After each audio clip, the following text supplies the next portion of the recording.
Subhanallah walhamdulillah la ilaha illallah Allahu akbar. நேற்றுக்குரிய அல்லாஹ்வின் நல்லடியார்களே, நபி ஸல்லல்லாஹு அலைஹி வஸல்லம் அவர்களுடைய வாழ்க்கையில் நடந்த ஒரு சிறிய சம்பவம். நபி அவர்கள் தொழுகையில் இருக்கிற பொழுது 53வது அத்தியாயம் சூரா நஜும் என்கிற அத்தியாயம் இறங்கியது. நபி அவர்கள் ஓதிக் கொண்டிருக்கும் போது அந்த குர்ஆனுடைய வார்த்தைகளை, வசனங்களை கேட்பதற்காக குறைஷிகள், காஃபிர்கள் ஒளிந்து கொண்டு அதை கேட்டு ரசிப்பார்கள். அப்போது ஒன் நஜ்மி இதா ஹவா என்கிற அந்த வசனத்தை நபி அவர்கள் ஓதினார்கள்.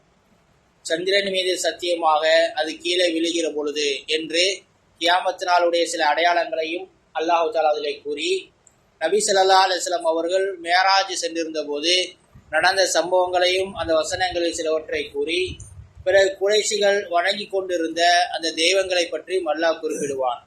அஃபரைத்தும் லாத் வல் உஸ்ஸா, லாத் உஸ்ஸா போன்ற தெய்வங்களை நீங்கள் பார்க்கவில்லையா?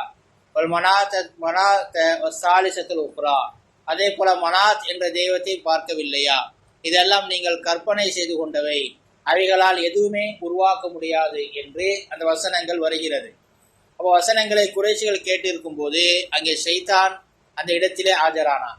ஷைத்தான் உண்மையான வார்த்தைகளை, குர்ஆன் வசனங்களை குறைஷிகளுக்கு கேட்க விடாமல் அவனும் சத்தமாக சில குர்ஆன் வசனங்களைப் போல சில வார்த்தைகளை அதில் கலந்து குறைஷிகள் கேட்கும்படி செய்தான். அதில் அவன் சில வார்த்தைகளை கலந்து சத்தமாக சொன்னான், தில்கல் உஸா துல் உலா, இந்த உஸா என்கிற இந்த தெய்வமானது இதுதான் உயர்ந்தது, நிச்சயமாக இவருடைய அந்த பரிந்துரை, இந்த தேவனின் பரிந்துரை ஏற்றுக்கொள்ளப்படும் என்று அவனும் சத்தமாக குர்ஆன் வசனங்களுக்குள் ஓதினான். அப்போ முகம்மது தான் இதை ஓதுகிறார் என்று குறைஷிகள் நினைத்து கொண்டு நேராக நபி ஸல்லல்லாஹு அலைஹி வஸல்லம் சென்று, முகம்மதே, இப்போதுதான் நீங்கள் சரியாக ஓதிருக்கிறீர்கள், நீங்கள் எங்களுடைய வழிக்கு வந்துவிட்டீர்கள் என்று அந்த சூரா ஓதியதற்காக வேண்டி குறைஷிகள் அனைவருமே சஜ்தா செய்தார்கள். அதை சஜ்தா செய்த செய்தி மக்கா முழுவதும் பரவியது. குறைஷிகள் அனைவருமே முஸ்லீம் ஆகிவிட்டார்கள் என்பது போல செய்தி பரவியது. இப்போ ஷைத்தான் உண்மையாகவே அந்த குறைஷிகள், காஃபிர்கள் நேர்வழி பெறக்கூடாது என்பதற்காக இப்படிப்பட்ட ஒரு தந்திரத்தை செய்கிறான், இப்போதும் செய்து கொண்டு இருக்கிறான். அதற்கு பிறகு அல்லாஹு தஆலா இந்த இப்லீஸுடைய இந்த முயற்சி, இந்த விஷயங்களை எல்லாம் அல்லாஹு தஆலா கருத்தில் கொண்டு பிறகு அந்த மீண்டும் அந்த வசனத்தை அல்லாஹ் தொடர்ந்து இறக்குகிறான். கம்மி மலக்கின் ஃபி ஸமாவாதி, வானங்கள் பூமியில் எத்தனையோ அல்லாஹ்வுக்கு நெருக்கமான வானவர்கள் இருக்கிறார்கள். லா தூனி ஷஃபாத்துஹும் ஷைஅன், அல்லாஹ் அவர்களுடைய சிபாரிசை கூட ஏற்றுக்கொள்ள மாட்டான், தான் நாடியதை தவிர என்று அல்லாஹ் கூறுகிறான். அல்லாஹ் நாடினால்தான், அல்லாஹ் இசைவு கொடுத்தால்தான் அல்லாஹ்வுக்கு நெருக்கமான அல்லாஹ்வுடைய பேச்சு அப்படியே கேட்கக்கூடிய மலக்குமார்களே அல்லாஹ்விடம் சிபாரிசு செய்ய முடியும் என்று சொன்னால், நீங்கள் அல்லாஹ்வை போல இந்த சிலைகளை வணங்கி கொண்டிருக்கிறீர்கள், இது எப்படி அல்லாஹ்விடத்தில் சிபாரிசு செய்யும், இதை நீங்கள் அறிந்து கொள்ள வேண்டாமா என்பது போல அல்லாஹு தஆலா அடுத்தடுத்த வசனங்களிலே அல்லாஹு தஆலா இறக்குவான்.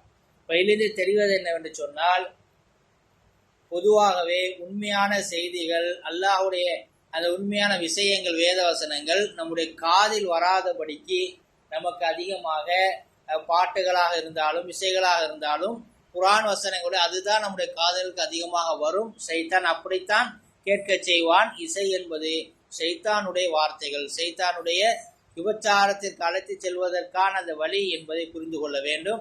ஆகவே சத்திய வார்த்தைகள், உண்மை எதுவோ அதுவே நம்முடைய காதில் அதிகமாக படும்படியான வாய்ப்புகளை நாம் எடுத்துக்கொள்ள வேண்டும்.